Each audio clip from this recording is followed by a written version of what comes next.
Hello everyone, আপনারা অবশ্যই ভালো আছেন।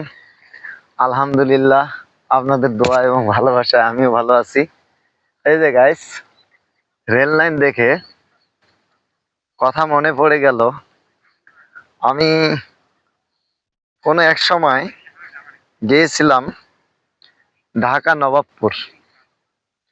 আর আমি বাইকের কাজ শিখছি মূলত ঢাকায়। আমার ওস্তাদের জন্য আপনারা দোয়া করবেন, আমি আপনাদের জন্য দোয়া করব। আমার ওস্তাদের বাড়ি হলো, দেশের বাড়ি হলো বরিশাল ঝালকাঠি। আমার ওস্তাদ আমাকে নিয়ে গেছিল আপনার হলো নবাবপুর, মানে নবপুর, ঢাকা নবপুর আর বনশাল।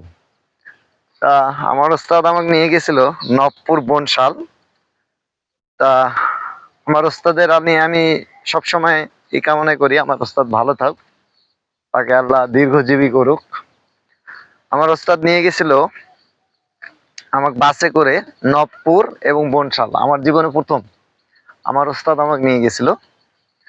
আর দেখেন একটা মজার বিষয়, আমার জন্য আমার ওস্তাদ যাচ্ছে, উনি যে বাসে চড়তে পারে না আমি জানি না।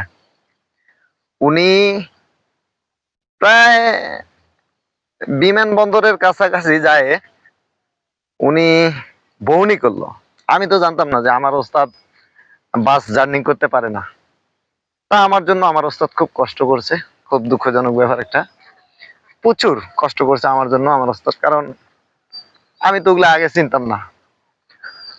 তা এই রেল লাইন দেখে কথা মনে হলো যে স্টেশনের রেলগাড়িটা মাইফা চলে ঘড়ির কাঁটা, প্ল্যাটফর্মে বৈশায় আছি কখন বাজে 12টা, কখন বাজে 12টা। স্টেশনের রেলগাড়িটা মাইফা চলে ঘড়ির কাঁটা, প্ল্যাটফর্মে বৈশায় আছি কখন বাজে 12টা, কখন বাজে 12টা। তা গাইস, এই রেল লাইন দেখে মনে হলো আমি আবারও পরবর্তী গিয়েছিলাম ঢাকা। ঢাকা গিয়েছিলাম, সেটা হলো আমার 2টা বাইক ওয়াশ করা মেশিন আছে। হয়তো ভাববেন অনেক মেকানিক্স ভাই একটা পায় না, আপনার 2টা? হ্যাঁ, আমার 2টা। কারণ আমার একটা সমস্যা দেখা দিলে আরেকটা আমি মানে কাজ চালাইতে পারবো।